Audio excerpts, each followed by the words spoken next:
The German U-boat arm, the Kriegsmarine, posed the most existential threat to Great Britain during the Second World War. The Battle of the Atlantic was not a single confrontation but a brutal, protracted war of attrition that lasted for the entire conflict. British survival hinged on the continuous flow of essential goods, food, and armaments across the vast expanse of the Atlantic Ocean. The merchant convoys, consisting of dozens of vulnerable ships, became the primary targets of Admiral Karl Donit's cunning wolfpacks. These coordinated attacks by groups of U-boats proved devastatingly effective, sinking millions of tons of Allied shipping in the early years of the war. The primary operational area for the U-boats was the infamous Black Gap, a vast stretch of ocean beyond the effective range of land-based Allied aircraft. Even within range, the U-boats learned to exploit the limitations of the existing British anti-submarine warfare, or ASW, defenses.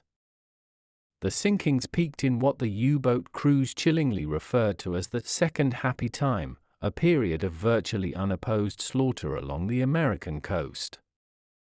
This desperate situation required an immediate and revolutionary solution to close the lethal gap in Allied defenses. The sheer scale of the losses was so profound that Prime Minister Winston Churchill would later state that the only thing that truly frightened him during the war was the U-boat peril. The German submarine captains were highly trained and grew increasingly confident in their tactics, especially their mastery of the night. They would surface after dark to recharge their batteries and travel at speed, knowing the darkness provided them with an impenetrable shield from detection. This nightly resurgence was a devastating psychological and tactical advantage for the Kriegsmarine. The fate of the Allied war effort hung precariously on finding a countermeasure to this invisible enemy that hunted so effectively under the cover of night. The ability to operate with impunity during the hours of darkness was the bedrock of U-boat success in the early 1940s. The British Navy and Royal Air Force were scrambling desperately to find a way to pierce the Black Veil and expose the U-boats when they were at their most vulnerable. This technological and tactical race against time would define the early years of the war at sea. Failure to secure the Atlantic supply lines meant the inevitable starvation and defeat of Britain. RAF Coastal Command bore the frustrating and often thankless responsibility of protecting the convoys from the air. Their patrol aircraft, including the Hudson, Sunderland, and Wellington, were tasked with endless, monotonous flights over the vast ocean. These long-range patrols were critical for spotting U-boats during the day and for providing immediate escort to the vulnerable convoys. However, the technology and tactics available to Coastal Command were initially insufficient to meet the sophisticated threat. Early ASV radar was effective at finding surfaced U-boats, but it came with significant, crippling limitations. The initial sets were bulky, unreliable, and often suffered from a cluttered display that made precise target identification extremely difficult.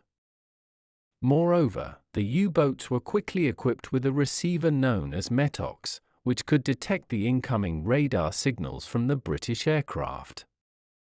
This early warning system allowed the U-boats to crash dive well before the aircraft could visually locate them and launch an attack. The last 100 yards of an attack run, known as the dead zone for radar, required the crew to visually acquire the submarine. In daylight, this was challenging enough, but at night, the moment the U-boat detected the radar, they would immediately submerge.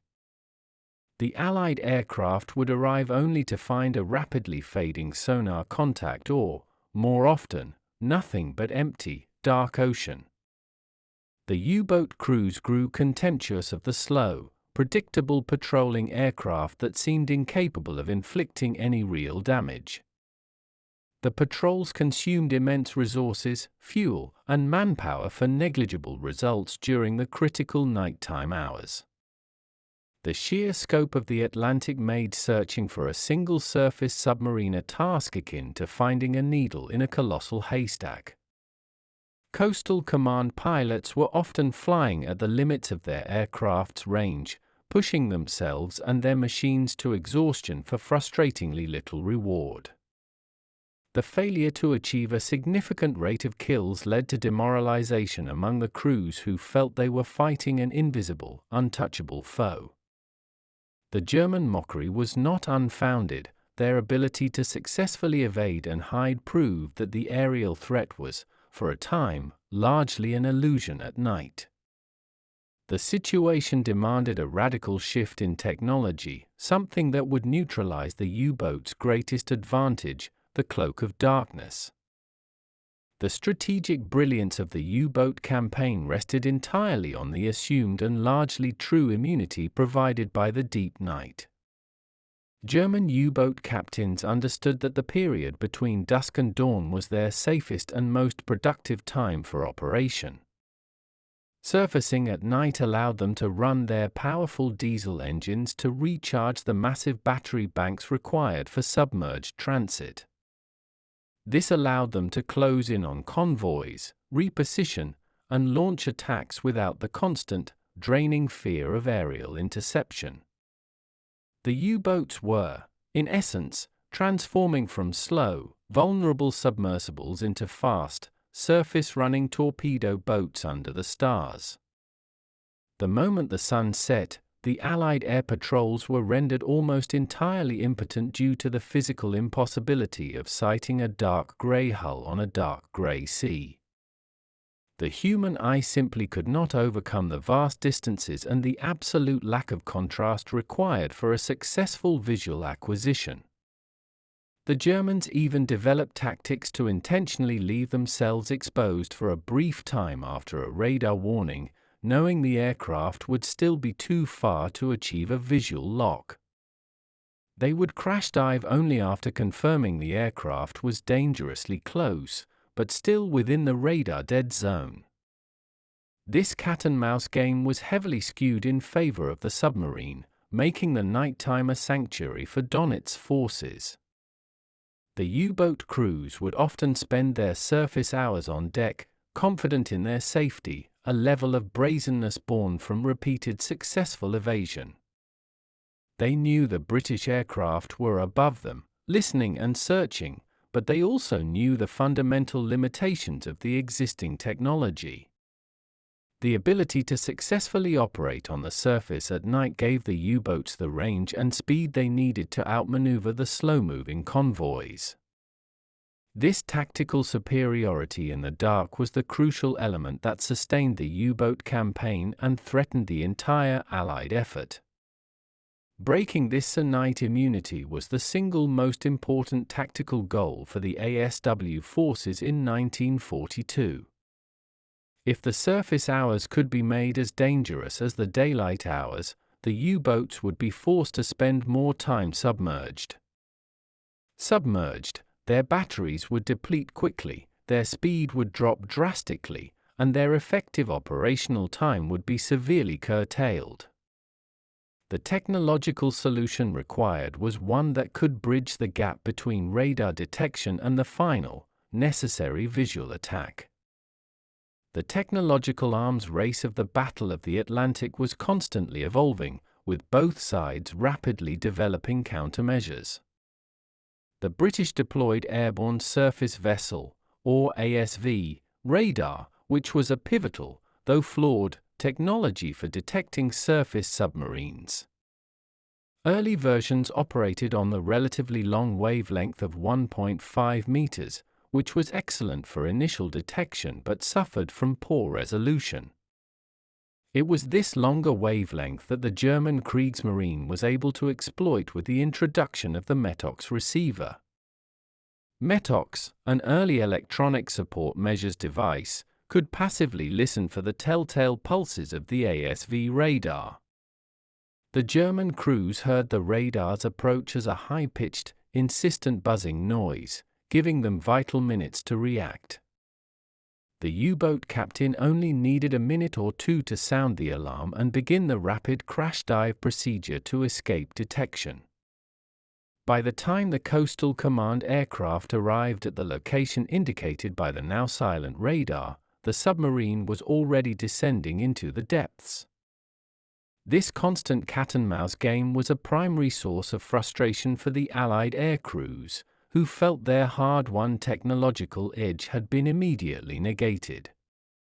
The British eventually developed the cavity magnetron, a truly revolutionary device that allowed for the creation of high-frequency centimetric radar, or ASV Mark III. This new radar operated on a much shorter 10-centimeter wavelength, making it virtually undetectable by the existing Metox receivers. The introduction of this secret weapon would, in time, become the ultimate radar countermeasure, but it was not a complete solution yet. Even with the new, undetectable radar, the problem of the final visual acquisition at night remained a persistent, deadly flaw. The aircraft still had to drop low, turn off the radar to maintain surprise, and rely on the human eye to find a target that could be obscured by waves or fog. The tension in the aircrews was immense, knowing they had a contact, but knowing also that the split-second delay in sighting could mean mission failure.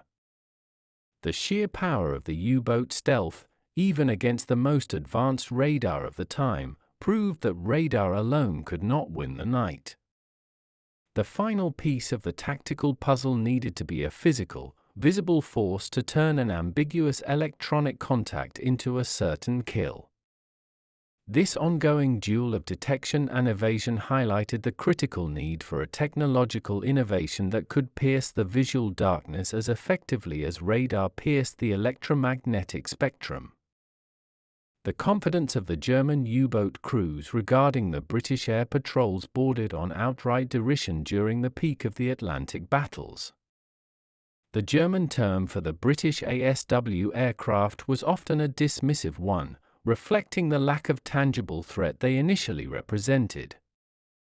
Reports and radio transmissions from U-boat command frequently noted the sheer volume of British air activity paired with the low number of actual sinking attacks. The U-boats had developed a refined set of evasion tactics that made a joke of the aircraft's relentless but blind patrols. They could afford to maintain surface speed and enjoy relative comfort during the night, knowing the dark was their most reliable and cost-free defense. The Allied pilots knew their efforts were being ridiculed, and this fact added a bitter edge to the exhausting and unrewarding missions. They were in the air for hours, meticulously searching, yet the enemy simply slipped away beneath the waves upon hearing the first flicker of their radar. This psychological advantage held by the Kriegsmarine allowed them to maintain a high operational tempo and inflict devastating losses on the Allied convoys. The U-boat captains would intentionally surface close to the limit of a known air patrol radius, daring the British to find them. The British Navy and Air Force were pouring resources into Coastal Command, but the return on investment in terms of U-boat kills was distressingly low. The pilots were performing their duty with valor, yet their equipment fundamentally handicapped them in the critical final moments of a night attack. The mockery was a direct result of the dead zone problem, the critical time between radar detection and visual sighting. The U-boats turned this inherent technical flaw into a tactical victory, laughing off the distant hum of the engines they knew could not truly harm them. This period of German dominance at night made a clear case that simply increasing the number of patrol flights was not the answer. What was needed was a way to convert the aircrew's relentless searching effort into a decisive, terminal attack capability. The sheer boldness of the U-boat crews was a constant reminder of the urgent need for a technological equalizer. The balance of power in the Atlantic would only truly shift when the German sailors' laughter was replaced by a desperate scramble for survival. The daily reality for a coastal command pilot on night patrol was a monotonous mixture of cold, isolation, and profound disappointment. Hours stretched into a weary blur over the featureless, dark expanse of the Atlantic, punctuated only by the drone of their aircraft's engines. The air crews were constantly battling exhaustion, the relentless North Atlantic weather, and the knowledge that their primary adversary was winning. They were trained to fly a meticulous search pattern, relying on the green glow of the ASW radar to indicate a fleeting, potential contact. The moment of detection was immediately followed by a surge of adrenaline, only to be crushed by the inevitable anticlimax of an empty sea. The frustration was not just professional, it was a deeply personal burden knowing that convoys were being sunk while they were powerless to intervene effectively. Many pilots reported seeing the wakes of submerging U-boats, or the faint, quickly vanishing lights of a conning tower, just seconds too late. These near misses and almost kills compounded the sense of futility that pervaded the coastal command stations. The operational procedures required a difficult, low-level visual sweep, a maneuver that was perilous enough in daylight, and exponentially more dangerous in the dark. Flying at mast height over the waves in a heavy aircraft demanded intense concentration and exposed the aircraft to the risk of an unrecoverable crash. The pilots felt a keen sense of failure, even though the fault lay not in their skill or courage but in the technological gap they faced. They were fighting a modern war with a blindfold on during the most crucial hours of the battle.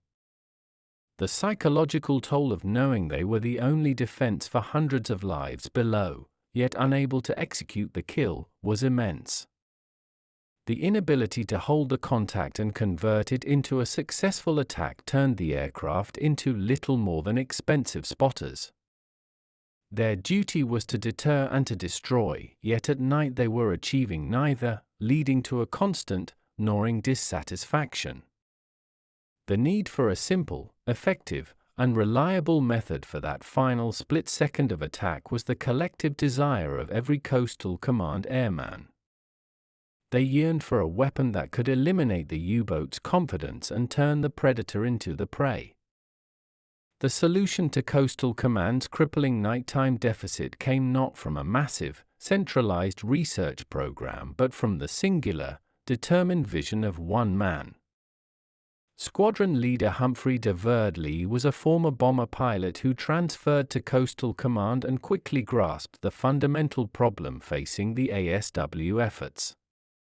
Lee understood that radar was effective at long range, but the visual gap was the Achilles heel that the U-boats were expertly exploiting. He realized the core issue was a matter of basic physics. The human eye needs light to confirm a target for the final, lethal attack run. Lee's initial proposal was startlingly simple yet radical: mount a powerful, focused searchlight directly onto the patrol aircraft. This was not a new concept, as general searchlights had been tried before, but Lee's key innovation lay in the precise timing and angle of its deployment.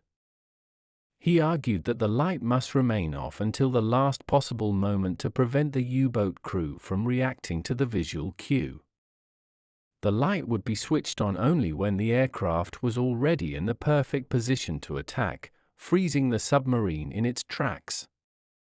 Lee faced considerable initial resistance from the established scientific and military bureaucracy who had either dismissed the idea or tried and failed with cruder systems. He had to passionately and persistently advocate for his concept, believing fiercely in its potential to revolutionize the Battle of the Atlantic. His idea was based on maximizing the element of absolute surprise, transforming the aircraft from a blind searcher into a sudden, blinding executioner. Lee envisioned a light so powerful that it would instantly illuminate the U-boat's deck, temporarily blinding the crew and preventing a rapid crash dive. He successfully argued that the psychological shock of the sudden, intense light would buy the precious few seconds needed to drop the depth charges accurately. The determination of Squadron Leader Leigh in pushing his idea past the initial skepticism of the Air Ministry was a crucial factor in its eventual adoption. He was not a scientist or an engineer by training, but his practical experience as an aviator gave him a deep, intuitive understanding of the tactical needs.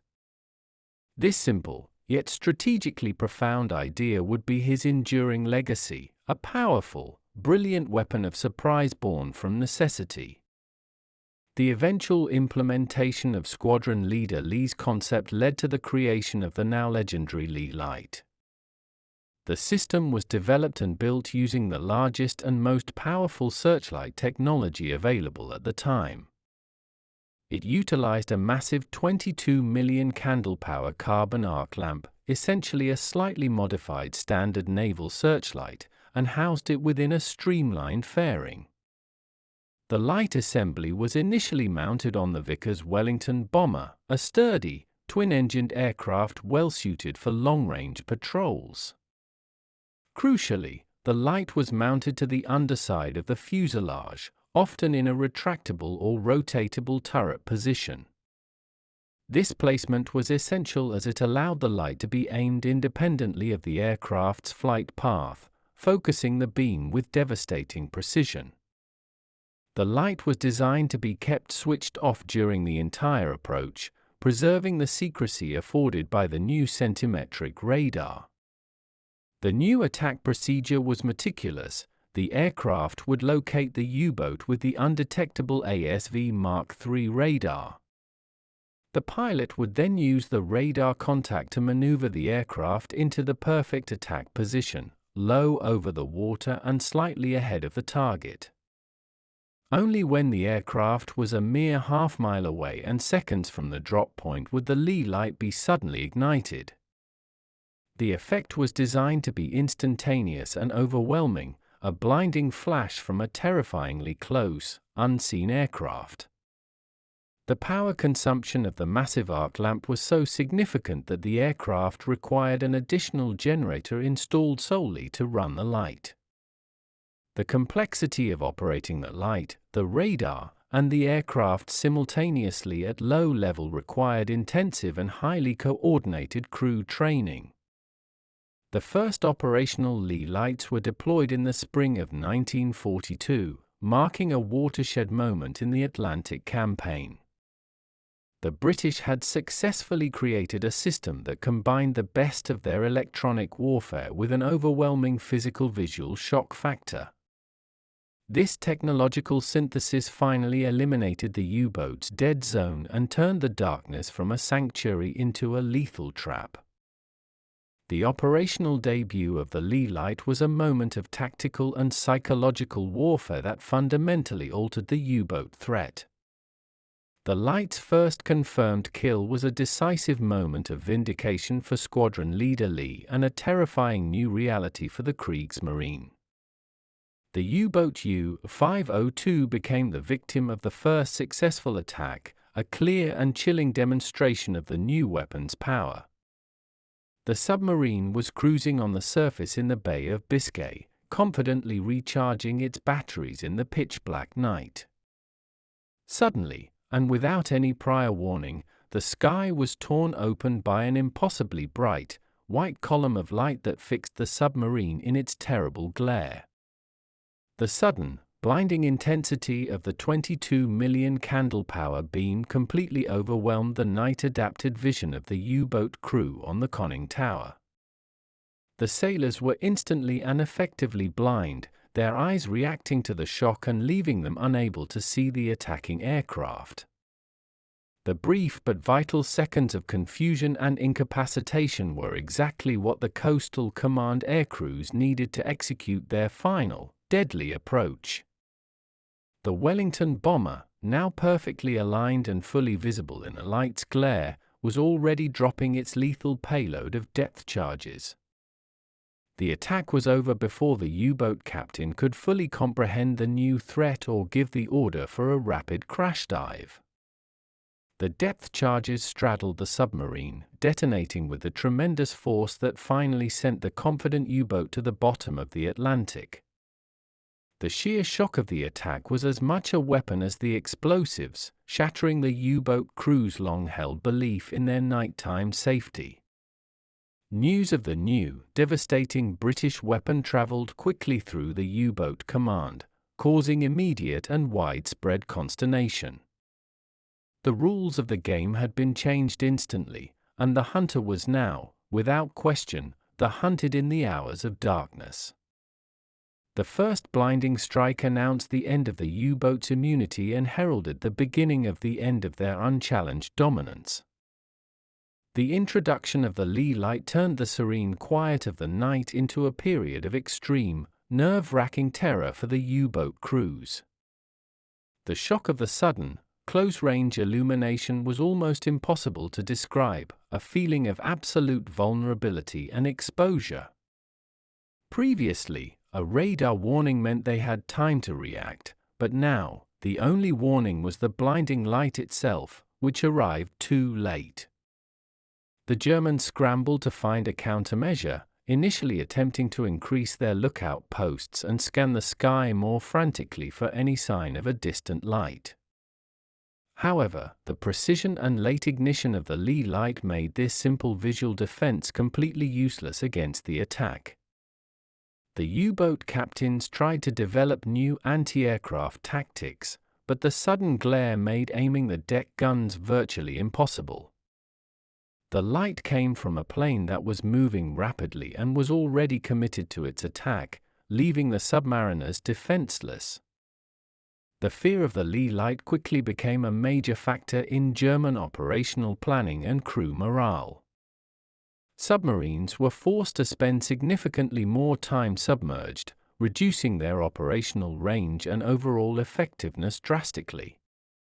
This loss of surface time for battery charging was a crippling blow to the U-boat's strategic and tactical capabilities.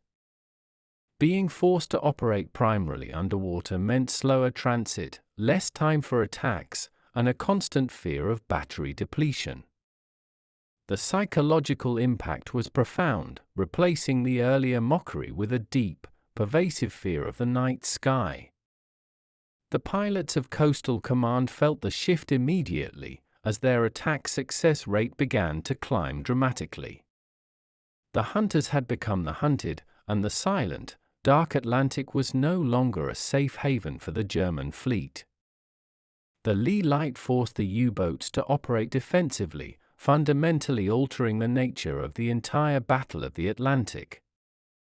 The Bay of Biscay, a crucial transit area for U-boats moving from their French bases out into the Atlantic, became the primary killing ground for the Leigh Light. This area was a choke point that the British could patrol with dedicated, relentless air power equipped with the new weapon. The Coastal Command aircraft formed an effective aerial barrier, turning the bay into a high-risk transit zone for the German submarines. The rate of successful nighttime attacks skyrocketed as the Leigh Light allowed the aircrews to convert virtually every radar contact into a potential kill. The Germans eventually realized that their Metox receivers were useless against the new centimetric radar, but by then, the Leigh Light was already in full swing. The combination of the undetectable ASW Mark III radar and the blinding power of the Leigh Light created an unbeatable tactical pairing. In the summer of 1943, the Allied forces achieved a stunning series of victories in the Bay of Biscay, sinking numerous U-boats in quick succession.